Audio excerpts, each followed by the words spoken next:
is this, our problem is that. We say, no, no, no, no. Our problem is that God created the world. And God created man, and he put man in the garden to keep the garden. And he gave the man a command. And he held that man to perfect, perpetual obedience to that command. And he promised him life if he kept it, and death if he didn't. And he didn't keep it. He ate. And because he ate, because of that one man, sin entered the world, and death through sin. And everyone born from that man through ordinary generation inherited that man's sin nature. And because of that sin nature, sins proceed from it. And our world is broken because of that sin. And we stand guilty before a holy and righteous God.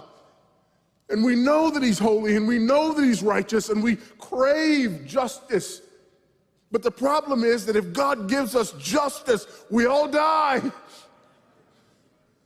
And so that God, in his goodness and in his mercy, sent forth his son, who was not born of ordinary generation, but was born of a virgin. Yes, the virgin birth matters. Why? Because if he's born of ordinary generation, he's born in sin. But because he's not born of ordinary generation, he's not born in sin. He's clean of sin. His record is clean. And he keeps his record clean. And he obeys God's law. And because he's fully God and fully man, he obeys the law of God on our behalf in his active obedience. And then in his passive obedience, God made him who knew no sin to be sin for us. All we like sheep had gone astray. Each of us had turned to his own way, but God laid upon him the iniquity of us all.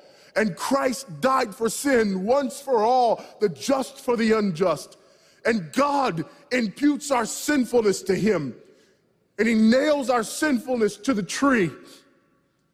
And Christ dies and raises again on the third day for our justification.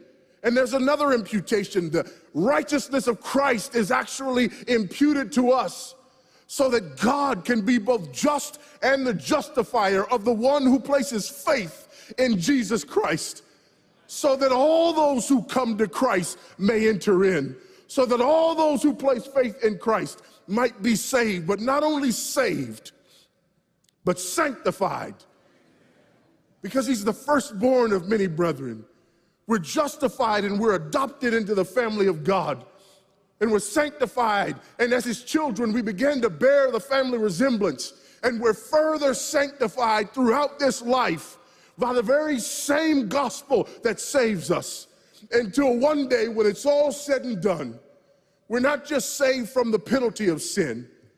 We're not just saved from the power of sin, but one day we're glorified and saved from the very presence of sin. That's the gospel that we preach. That's the gospel that we need. And that's the gospel that's more than enough.